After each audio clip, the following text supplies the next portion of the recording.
May 31st, 1995. Goderich, Ontario. After leaving her school, 16-year-old Mistie Murray fails to return home and is subsequently reported missing. Even though there are numerous eyewitness sightings of Mistie in the days following her disappearance, police focus their attention on her adoptive father, Steve Murray. Over 3 months later, Steve is arrested for Mistie's murder and is accused of dumping her body in Lake Huron. Since there is virtually no evidence against Steve, he winds up being acquitted when he goes on trial, and Mistie continues to remain a missing person. After that, the trail went cold.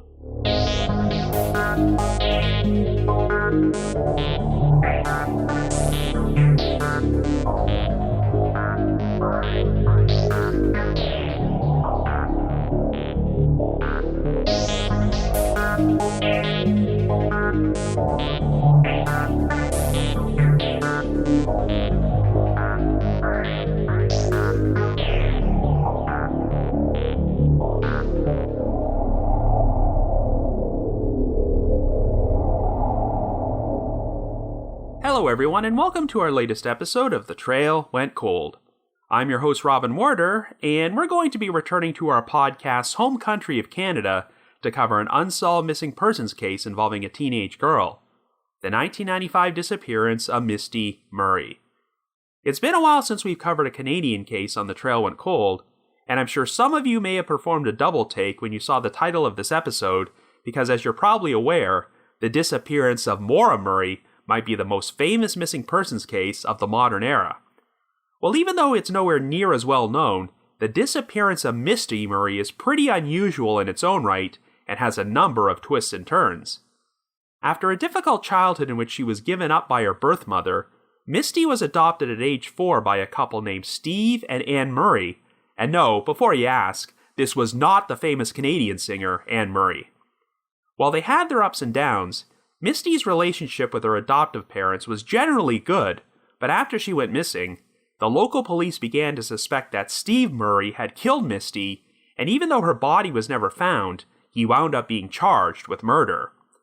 But the big complication is that there were a number of eyewitnesses who claimed to have seen Mistie in the days and weeks after she went missing, so Steve may have had the dubious distinction of going on trial for killing someone who was still alive. The whole investigation and prosecution was considered to be a major farce, and Steve was ultimately found not guilty by the jury, but in spite of all these sightings, Mistie was never tracked down. Even though a quarter of a century has passed, we still don't know what happened to Mistie, which is why we're delving into this incredibly bizarre case on today's episode.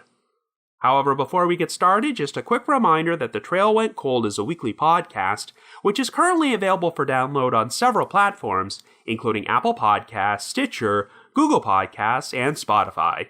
So if you like this podcast, be sure to subscribe to it, and please leave us a rating or review on any of those sites to help spread the word and garner us more exposure. The Trail Went Cold is on Patreon, so if you would like to learn how to support the show, please visit our page at patreon.com/thetrailwentcold. For as little as $1 a month, you can garner access to exclusive rewards, which may include stickers and thank you cards, early access to episodes, and bonus content. So with all that out of the way, let us now explore the disappearance of Mistie Murray.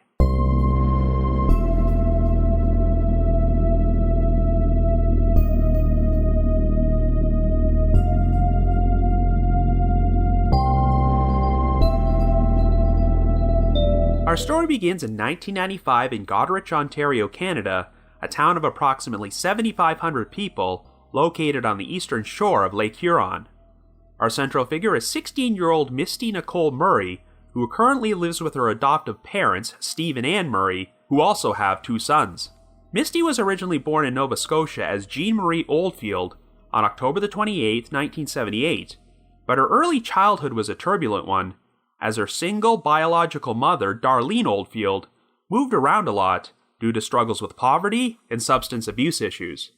In 1980, Darlene decided to give up Mistie for adoption, and she was placed in a therapeutic foster home. It would be 3 years before social workers believed that Mistie was mentally healthy enough to be adopted out, and she was finally taken in by Steve and Anne 1 month before her 5th birthday. Mistie struggled to adapt to her new family, as she exhibited a number of behavioral problems and emotional breakdowns, but the Murrays provided her with a loving, stable environment, and Mistie would eventually develop into an outgoing child who did well in school. As she entered her teen years, Mistie became more rebellious and her grades slipped, but a major turning point took place during the fall of 1994 when Mistie decided she wanted to make contact with her biological mother. By this point, Darlene Oldfield had cleaned up her life and was living in Toronto with her husband and working a steady job. After the Murrays gave Mistie their blessing, she finally met Darlene in person. They began to establish a relationship, and Mistie would travel from Goderich to Toronto at least once a month to visit her mother. During the first weekend of June of 1995, Mistie was planning to accompany Darlene on a trip to Halifax, Nova Scotia, in order to attend a family reunion and meet her biological grandparents for the first time. Mistie was also hoping to spend the entire summer living with her mother in Toronto. On the morning of Wednesday, May the 31st, only a few days before her scheduled trip to Halifax, Steve and Anne dropped Mistie off at her high school, the Goderich District Collegiate Institute. After a seemingly routine day in which she attended classes and made a visit to the school nurse, Mistie attempted to phone Anne at the elementary school where she worked, sometime between 2:30 and 3 p.m. Anne was not available to take her call at the time, and Mistie elected not to leave a message, but this would be the last time she ever made an attempt to contact her family. Mistie was a member of the Seaforth and District All-Girls Marching Band and had told her parents that she was planning to stay after school to practice with them. However, Mistie never returned home that night and failed to resurface. When Anne discovered that no band practice had actually been scheduled, she became concerned enough to contact the Goderich police and officially report Mistie missing. At the outset, there was speculation that Mistie's rekindled relationship with her biological mother may have compelled her to run away, as she had started signing her name in her school books as Mistie Oldfield instead of Mistie Murray. But of course, the big issue with this theory is that Mistie was bailing on her scheduled weekend trip to Halifax with Darlene. She left behind a suitcase she had already packed for the trip, as well as $200 in spending money, and a number of photographs she was planning to show to Darlene's family. The Goderich police started looking at the case in a different light when they interviewed Steve and Anne Murray a few days after Mistie's disappearance. When questioned about their alibi on May the 31st, Steve neglected to tell them he had taken his speedboat out for a spin on Lake Huron at around 7 p.m. that night. Steve would later claim that he had a bad memory and had honestly forgotten he had used his boat. On the morning of June 1st, Steve left on a business trip to Toronto and said he did not even learn that Mistie was missing until he returned home at 8:30 p.m. that night. However, this discrepancy was enough to make the Goderich police suspicious, and the investigation would soon be turned over to the Ontario Provincial Police, aka the OPP. 3 months after Mistie went missing, a couple told investigators that they had seen Steve and a young female resembling Mistie boarding Steve's boat at the Snug Harbor Marina, and they believe this sighting took place on the evening of May 31st. There would also be an additional witness who reported seeing Steve's boat on Lake Huron that night. He said that he initially saw Steve in the company of a young female, but when he saw him again a short time later, Steve was alone. This was enough to convince investigators that Steve had killed Mistie and dumped her body into the lake. On September the 15th, Steve was arrested and formally charged with second-degree murder. Well, aside from the fact that Mistie's body had not yet been recovered, the biggest issue with this arrest was that there were a lot of reported sightings of Mistie after Steve was alleged to have killed her, and many of these sightings were from eyewitnesses who knew Mistie personally. The first notable sighting took place on Thursday, June the 1st, the day after Mistie went missing, when one of her fellow high school students, Sarah Crawford, claimed to have bumped into her inside a bargain shop in Goderich. According to Sarah, Mistie told her that she had been driving with friends in the nearby town of Clinton and that she might see her in school again on Monday. Some of the details Sarah provided about Mistie seemed to match her appearance at the time she was last seen. Even though she had 7 piercings in her ears, Mistie was not wearing any earrings when she attended school on May the 31st, and Sarah corroborated this. That same day, Misty had also been seen wearing a green nylon jacket, which had the crest for the Seaforth and District All-Girls Marching Band, and Misty's name was stitched into her left sleeve. Sarah claimed that Misty was wearing this exact jacket, though there was one discrepancy, as Misty had been wearing red shorts while attending school, and Sarah said she was wearing jeans. While Sarah reported her encounter with Misty to the police, they never attempted to corroborate Sarah's story by interviewing the employees who were working at the bargain shop that day.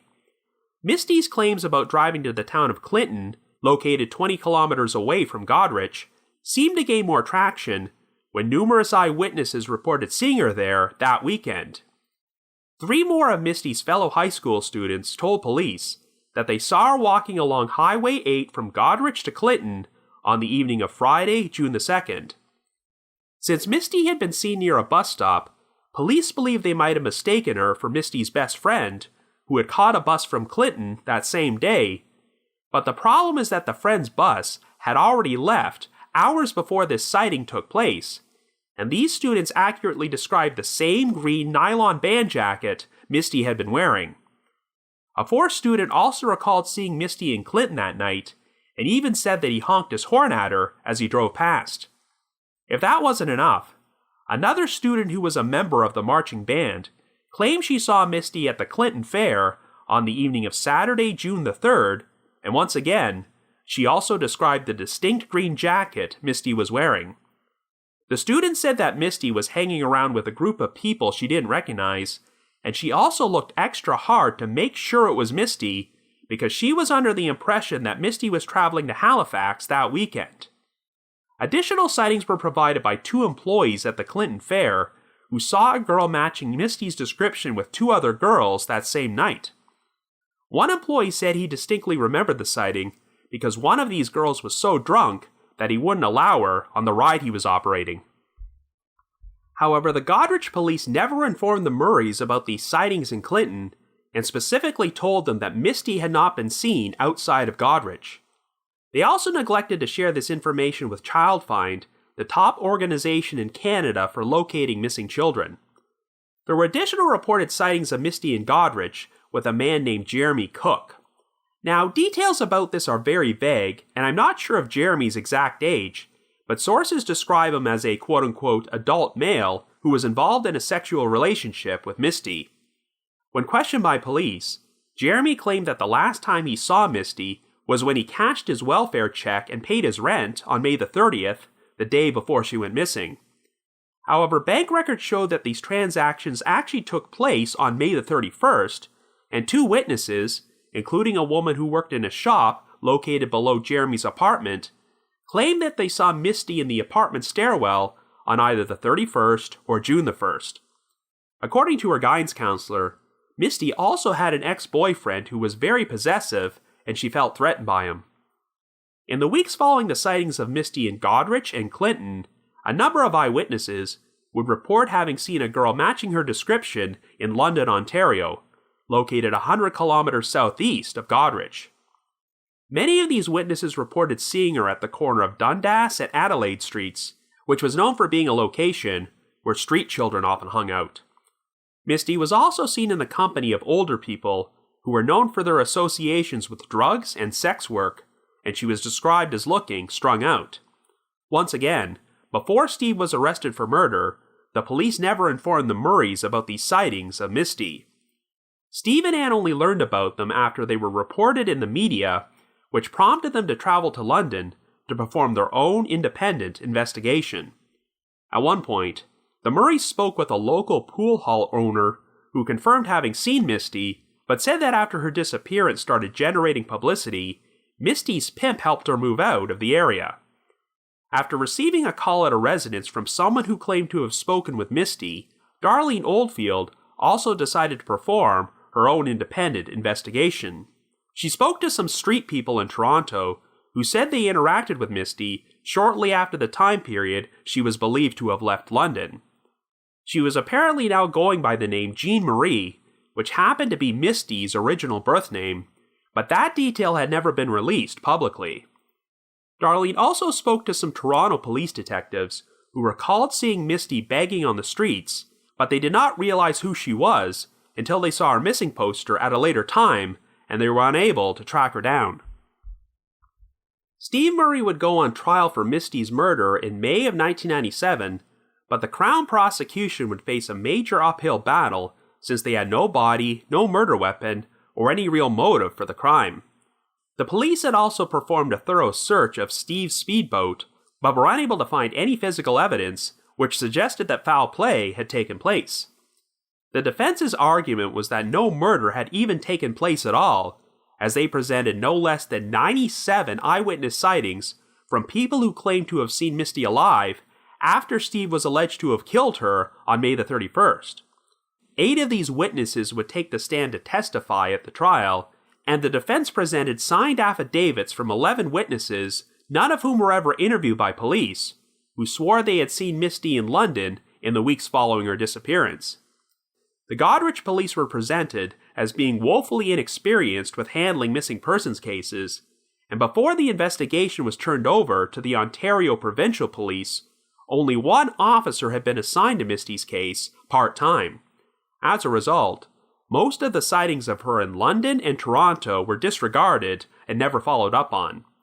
The Crown's theory was that Steve had lured Mistie to his boat at Snug Harbor Marina by ordering her to clean it. After taking her out onto the water, Steve proceeded to kill Mistie and traveled to the center of Lake Huron, where he tied her body to an anchor and dumped her into a section of the lake where the temperatures were so cold and the water so deep that they would have prevented Mistie's body from decomposing and floating to the surface. The Crown's case hinged on the testimony of the couple from the Snug Harbor Marina who claimed they saw Steve climb into his boat with a young female at 7 p.m. on May the 31st. However, there was a big hole in their story. Records showed that a 600-foot salt ship called the Agawa Canyon had been docked at Snug Harbor Marina on May the 31st, where they loaded and unloaded cargo from the morning until 6:21 p.m. Even though the couple claimed they had been at the marina the entire day, they never even mentioned having seen the Agawa Canyon. Furthermore, the police did not even learn of the Agawa Canyon's existence until 3 days after Steve was charged with murder, and even though they did follow up by interviewing some of the ship's crew, their investigation was very brief. The Crown's third major eyewitness was the man who claimed he had seen Steve boating on Lake Huron in the company of a young female that night, before he saw him alone on his boat a short time later. However, this witness had been boating with 3 other relatives when this sighting took place, and they all contradicted his story, maintaining that they only ever saw Steve alone on his boat and did not recall seeing him with a female companion. By contrast, the defense was able to produce a number of witnesses who verified Steve's whereabouts that night. Steve's story was that he took his boat out for a quick ride on Lake Huron at 7 p.m. and returned 20 minutes later. 3 eyewitnesses who knew Steve personally testified that they saw him return to shore at 7:20, and 2 other witnesses confirmed that they helped Steve load his boat onto a trailer 5 minutes later. Steve then said he took the boat to a shop to have it washed and waxed at 8:05, which was also corroborated by eyewitnesses, and he subsequently went to the Park House Tavern, the business he owned and operated at that time. This seemed to blow a hole in the Crown's theory that Steve dumped Mistie's body in the center of Lake Huron, as it would have taken him around 2 hours to travel there and back. It seemed unlikely that he would have had enough time to dispose of Mistie at that location if he was only on the water for 20 minutes. Steve even took the stand to testify in his own defense, stating, quote, "I did not realize that, starting about a week after Mistie disappeared, the true nature of the police activity was to microscopically examine my movements and my statements, looking for some innocent inconsistency, and then claiming that was evidence of guilt." End quote. In the end, the jury found the Crown's case to be so weak that they deliberated for only 45 minutes before they found Steve not guilty of murder. But in spite of Steve's acquittal, the trial took such a devastating emotional and financial toll on the Murrays, as Steve was forced to sell his tavern at a loss in order to finance his legal defense. Following the trial, Steve struggled to find work, and the Murrays wound up going bankrupt and eventually got divorced. The Ontario Provincial Police were not swayed by the verdict at Steve's trial and continued to express their belief that he was responsible for killing Mistie. In fact, they continued to perform searches of Lake Huron for Mistie using sonar equipment, but they failed to turn up her body or any concrete evidence that she had been the victim of foul play. Anne Murray publicly expressed her outrage that the OPP was performing these searches without even contacting her, and she decided to file a complaint against them about their conduct during the investigation. Even though Anne would receive a response from the OPP in which they acknowledged that mistakes had been made, they concluded that no professional misconduct ever took place. Anne soon convinced the Ontario Civilian Commission on Police Services, an independent watchdog agency who oversees the police, to perform their own review, and they would arrange for an audit of the original OPP investigation. The results of this audit would be published in May of 2001, and their conclusion was that the investigation had been mishandled due to insufficient staff, poor training, and inadequate supervision. As a result, a letter of apology would be sent to the Murrays. When Steve was charged with Mistie's murder, a court order had forbidden him from making any contact with Child Find, so they were unable to perform a thorough investigation into Mistie's disappearance until after he was acquitted. In 2001, Child Find received some tips about a young woman who went by the name Mallory Morgan Lane, who had been seen accessing homeless shelters and youth services in Vancouver, British Columbia. She apparently bore a resemblance to the age-enhanced composite sketches which had been released of Mistie, and had a similar gap between her upper front teeth. According to those who interacted with her, even though she was often vague about specific details of her background, Mallory did share stories about herself which were similar to Mistie's. At one point, Mallory was told she needed to provide a valid identification or be cut off from social welfare benefits, but she refused to do so and would not have her picture taken for a new ID. A worker at a local shelter where Mallory was staying decided to confront her and ask if she was Mistie Murray, but Mallory reportedly became hysterical and fled. I do not believe Mallory was ever tracked down, but when Anne was shown a recent photograph of her, she expressed her doubt that Mallory was Mistie. After this, Anne decided to bring an end to her efforts to search for Mistie and devote more time to her two sons. Even though Steve got divorced from Anne, he remained friends with her, and eventually got a new job as a truck driver, where a large missing poster for Mistie was affixed to the back of his rig. Steve left Goderich in order to live a private life in a community just outside North Bay, but he tragically passed away in August of 2018 at the age of 68. Since disappearing over 25 years ago, Mistie Murray has never officially been confirmed to be dead or alive, so the actual truth about what happened to her remains a mystery. So I guess you could say, the trail went cold.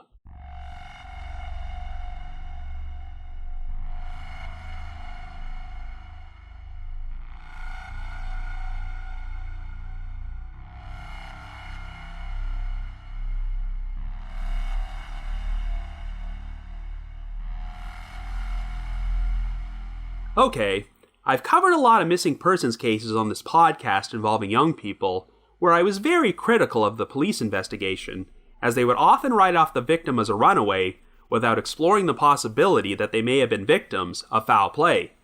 But in this case, the exact opposite occurred. The police immediately jumped to the foul play theory and ignored compelling evidence that the victim may have legitimately run away. This story is also a direct contradiction to many of my previous episodes, where I frequently stated that eyewitness sightings in missing persons cases are often inaccurate and unreliable. However, Mistie Murray's disappearance has a number of eyewitnesses, some of whom she knew personally, who were certain they saw her after the date she went missing. And those sightings wound up having way more importance than your average missing persons case, since Steve Murray was charged with Mistie's murder. I mean, being wrongly accused is bad enough, but being charged with killing someone who may not have even been dead is a completely different level of messed up. As crazy as it may sound, there are documented cases of defendants who went on trial and even wound up being convicted for murdering someone whose body was never found, but they ended up being exonerated when the victim resurfaced, and it turned out they were alive and well the whole time. But most of these cases took place in the 19th or early 20th century, when information did not travel as quickly, and it was much easier for a missing person to stay completely off the radar. It's pretty shocking that something like this could have taken place during the mid-1990s. Yes, people do often go on trial and are convicted of murder without a victim's body, but this generally happens when there's compelling evidence to prove that a homicide took place and the defendant was the perpetrator. Here, the entire case against Steve Murray was he took a boat out on the lake the same night his daughter went missing and forgot to tell the police. And that's literally all they had. I'm not exaggerating when I say that this might be the weakest case I've ever seen presented against a defendant at a murder trial, and it's mind-blowing that this even made it into a courtroom. Thankfully, good sense did prevail when it took the jury only 45 minutes to find Steve not guilty. And following the trial, one of the jurors actually presented Anne Murray with a note which read, quote, "If they thought 45 minutes was fast, 12 people went to the bathroom and 2 had a smoke break in that time," end quote. It really does seem likely that Steve genuinely forgot to tell the police he had taken his boat out onto Lake Huron because at that point, he was not yet aware that Mistie was missing, and he did not even find out until the following evening. That's the thing with innocent people who are falsely accused of crimes. In their minds, it was just a routine, ordinary day in which they did unmemorable things, so when asked to account for their whereabouts on that date at a later time, they may not accurately remember all the details.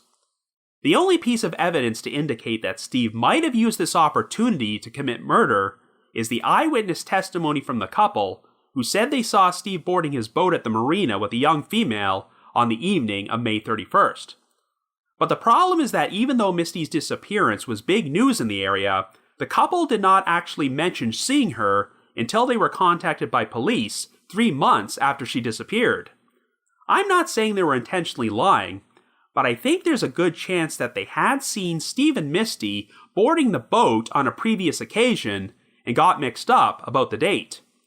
Steve had numerous witnesses who backed up his story that he was only out on Lake Huron for 20 minutes, and while it's certainly not impossible that he could have dumped a body during that time frame, there's no way he traveled to a section of the lake which was so deep that Mistie's body never resurfaced.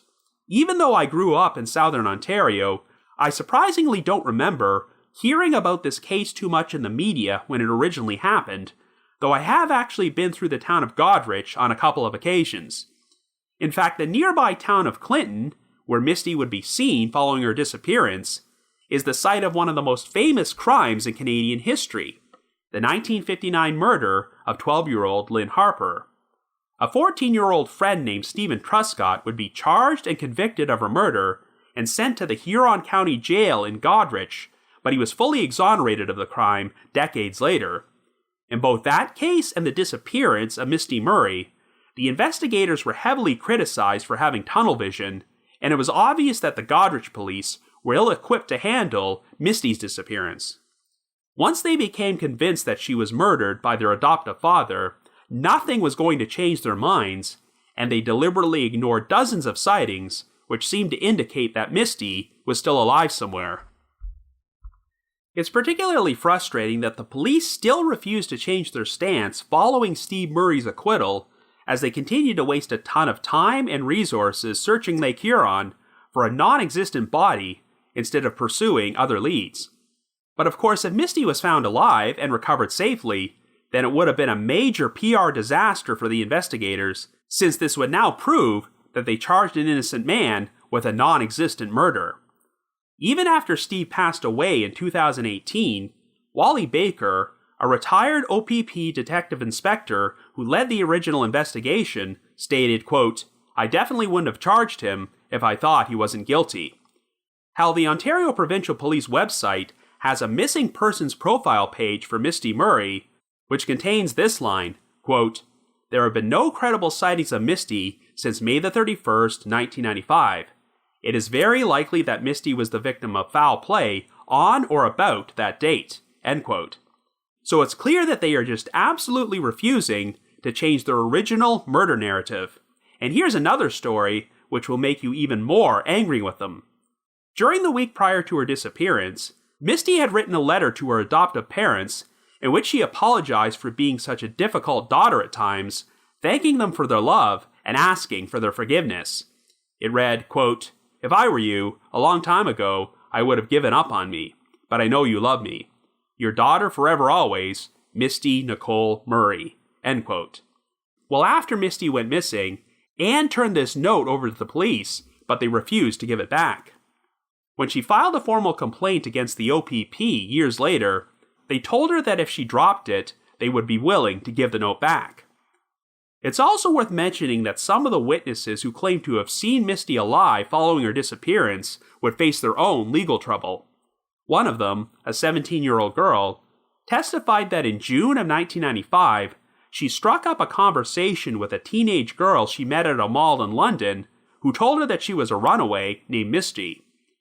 The girl then decided to invite the runaway to spend the night with herself and her mother before they went their separate ways. However, in November of 1997, the girl would be charged with obstructing justice and perjury, and after admitting she had lied, she received a sentence of probation. A London couple named Robert and Robin Maness were also charged with obstruction of justice after giving sworn affidavits that they had provided shelter, food, and a shower to Mistie in June of 1995. However, when the couple went on trial for this charge in December of 1998, they were both found not guilty. I don't know if this was a case of the OPP going on a witch hunt to destroy their narrative that Mistie was dead, but there were so many witnesses who claimed to have seen her in multiple locations. That's not to say that some of them weren't mistaken, but I'm sure they genuinely believed they saw what they saw.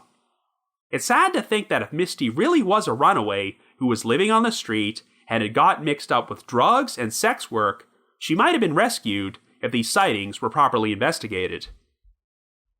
It's also interesting how, in contrast to how they treated the Murrays, the investigators were very sympathetic towards Mistie's biological mother, Darlene Oldfield, painting her as a mother who had managed to reconnect with her daughter after 14 years, but then had to suffer the trauma of seeing Mistie get murdered by her adoptive father. Following Steve's trial, Anne Murray had a very optimistic attitude that Mistie would be found alive someday, but during interviews that Darlene gave, she was much more pessimistic about the situation, as she did not believe Mistie would have just run off without saying anything to her. Darlene accepted that Mistie was likely dead, though she never went so far as to accuse Steve or anyone else of killing her.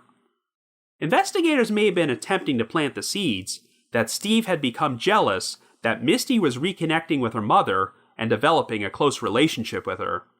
I suppose that could have given Steve a potential motive for murder, but the problem is that he did not appear to have any known history of violence or abuse, and as you can tell from Mistie's final note, it sounds like the Murrays offered nothing but unconditional love towards her, even when she wasn't the easiest child to raise. I think we can safely say that the scenario of Steve killing Mistie and dumping her into Lake Huron is nonsense, but of course that only opens up the question of what did happen to her. Well, even though the sightings of Mistie in London and Toronto could have been mistaken identity, since they were reported by strangers, I do put a lot of stock into the sightings of her in Goderich and Clinton because they were from people who knew Mistie personally. One of the most interesting was from Sarah Crawford, a fellow classmate of Mistie's, who said she flat out spoke to her in a bargain shop in Goderich on June the 1st, the day after she was last seen. There's no reason to believe Sarah was lying, and while I guess it's possible she could have been mistaken about the date, Sarah did report the sighting the very next day, and it's interesting how Mistie apparently said she had been driving with friends in Clinton, the same place she would be seen by several different witnesses over the next few days. And since some of these sightings took place at a weekend fair, which would have been scheduled on specific dates, that makes it unlikely that Mistie was seen by people who got mixed up about when they saw her. The fact that so many of these witnesses described her as wearing her distinct green nylon jacket for the Seaforth and District All-Girls Marching Band lends additional credence to these sightings. But here's the big unanswered question. If Mistie did decide to run away, why would she do so on the same weekend she was planning to leave on a trip to Halifax with Darlene? This was when she was going to meet her biological grandparents for the first time, and she seemed so excited for the trip that she had already pre-packed a suitcase. And as you recall, one of Mistie's schoolmates who saw her in Clinton said that she had to double-check extra closely to make sure it was her, since she knew Mistie was supposed to be in Halifax that weekend. Even if Mistie was having issues with the Murrays, which made her want to run away from them, it sounded like things were going great with her and Darlene, so why would she just bail on her like that? Well, in September of 1999, the National Post published an extensive article about the case containing comments from Anne Murray, where she described Mistie as having an attachment disorder due to the emotional neglect she experienced during her early childhood. Anne worked as a teacher trained to assist children with learning disabilities, which is one of the reasons she was believed to be a good candidate to adopt Mistie, so she knows what she's talking about. Mistie weighed only 32 pounds at the time of her adoption, and may have been affected by fetal alcohol spectrum disorder because of her own mother's alcoholism during her pregnancy. Anne described Mistie's initial integration into their family as quote-unquote hell on earth, as she was tormented by nightmares and uncontrollable sobbing, and Mistie would often ask what she had done to make her foster family get rid of her.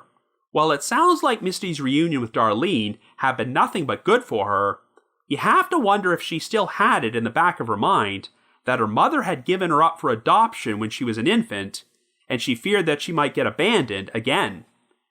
Taking a weekend trip to meet her other biological relatives was a big step for her, so maybe Mistie just got cold feet and decided to avoid it by running off. During her conversation with Sarah Crawford, Mistie said that she might see her again in school on Monday, so maybe this is an indication that Mistie was only planning to hide out for the weekend before returning home. During that same National Post interview, Anne stated that children with attachment disorders sometimes have a propensity to form indiscriminate relationships and have zero fear of strangers. When Mistie was still a child, she had a tendency to walk up to strangers and start conversations, and even go so far as to ask if she could live with them.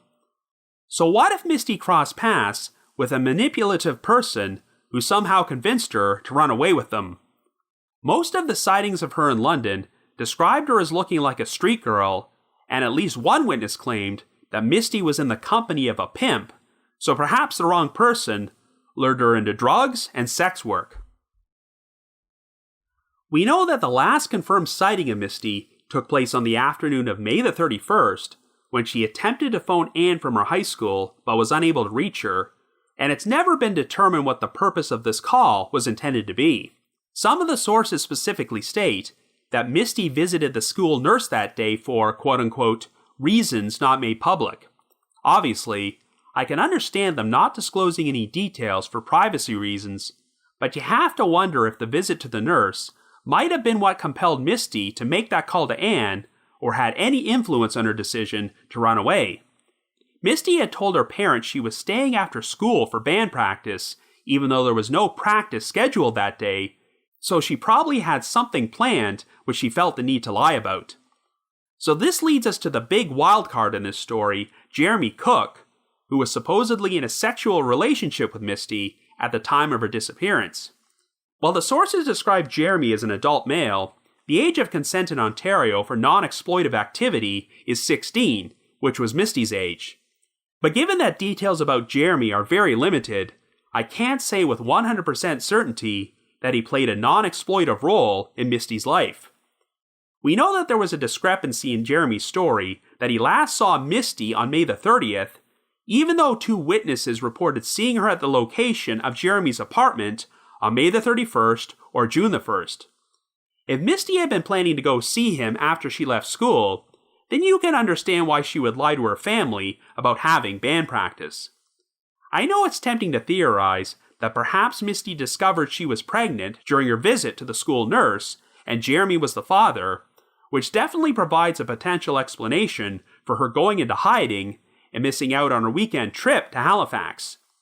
But without knowing anything else about Jeremy's background, this is nothing more than pure speculation. We do know that Mistie was apparently seen in the company of multiple people at the Clinton Fair, some of whom were girls, so it's possible she simply stayed at Jeremy's apartment for a day or two before running off, and that's the furthest extent of his involvement in her disappearance. Under normal circumstances, whenever a teenage girl goes missing like this, I would assume she was the victim of an abduction, but the sightings of Mistie in Goderich and Clinton are fairly credible, and at no point did any of the witnesses describe her as looking like she was under duress or being held captive. So I guess the big piece of the puzzle that's missing is if Mistie was at the Clinton Fair and the street girl seen in London weeks later really was her, how did she get from point A to point B? Well, we have that one pool hall owner who claimed that Mistie was with a pimp who helped her move out of London when her case started generating publicity, and this could also account for the subsequent sightings of her in Toronto. If this is true, then Mistie may have fell prey to a manipulative person who hooked her on drugs and forced her into sex work. Even though it sounds like the Murrays, as well as Darlene Oldfield, always showed great love and support towards Mistie, and would have taken her back in a heartbeat if she tried to return home, she may have gotten in way too deep, and due to her attachment disorder, would not even consider the possibility of trying to get in touch with her guardians again. Even so, if Mistie was still alive when Steve went on trial for her murder, you have to wonder if she ever found out about it and what she must have felt. We also have the sightings of the homeless young woman in Vancouver named Mallory Morgan Lane, who was believed to be Mistie and supposedly freaked out when someone asked if she was her. I know that Anne looked at a photograph of Mallory and doubted she was Mistie, but this was 5 years after she originally went missing. I guess the only way anyone could have been 100% certain is if Mallory was found and given a DNA test. But even if Mistie did run away and spent a couple of years living on the streets, what are the odds that she is still alive today? If Mistie is alive, she would be 42 years old at the time of this recording, but it's hard to imagine surviving a lifestyle like that for nearly a quarter of a century. I may sound like a broken record, but once again, it is just so infuriating that most of these sightings of Mistie in 1995 were completely ignored, because if the police had done their due diligence and not wasted all their time on a fictitious murder scenario, Mistie might have been found and returned home safely. I would definitely rank this as one of the most botched police investigations I've ever seen, but the whole case is still a pretty baffling mystery, since it's still unclear what actually happened to Mistie. While the odds are definitely slim, there is a chance that Mistie might actually be alive somewhere, so if you happen to have any information about her disappearance, please contact Child Find at 1-800-387-7962. That's 1-800-387-7962. But if you just have your own thoughts about what happened, feel free to leave me a comment or send me an email to robin.warder@icloud.com. That's robin.warder@icloud.com. Now, the reminder that The Trail Went Cold is on Patreon, so please visit patreon.com/thetrailwentcold to learn how you can support our podcast and become eligible for some pretty neat rewards. We produced a bunch of exclusive bonus episodes for our patrons in tiers 2 and 3, and this past month, I released an episode which covered 2 cases from Unsolved Mysteries involving young women who were supposedly afflicted with amnesia after surviving a violent attack. The stories of Kyra Cook and Sarah Powell. And for our patrons in tier 3, I've also recorded another new audio commentary track which can be played over a classic episode of Unsolved Mysteries. I'd also like to give a shout out to our most recent listeners who have signed up with us on Patreon this week, and they are Lauren M., Maduka M., Abigail C., and Catherine K. Thank you all so much for your support. And before I bring this episode to a close, I'd like to play a promo for another true crime podcast, Disturbed True Horror Stories.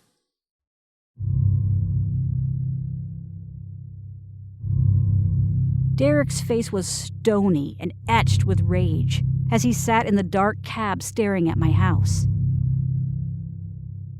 As they described it, the police found his blog where he wrote about his obsession with one of the girls who lived next door. The most disturbing true tales of terror. I could kill you right now if I wanted to. No one would ever find you.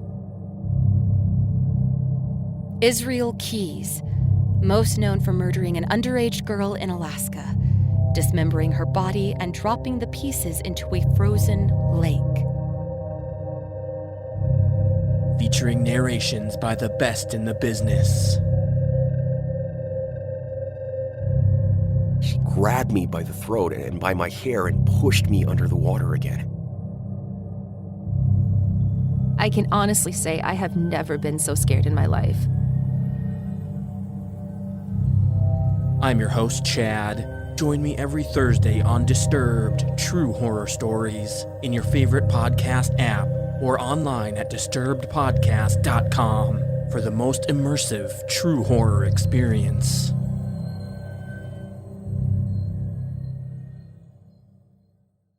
I'd also like to mention that later this year, provided that it becomes safe to travel again, The Trail Went Cold is going to be appearing on Podcast Row at the very first CrimeCon UK, which is being held at the Leonardo Royal Hotel and Spa in London.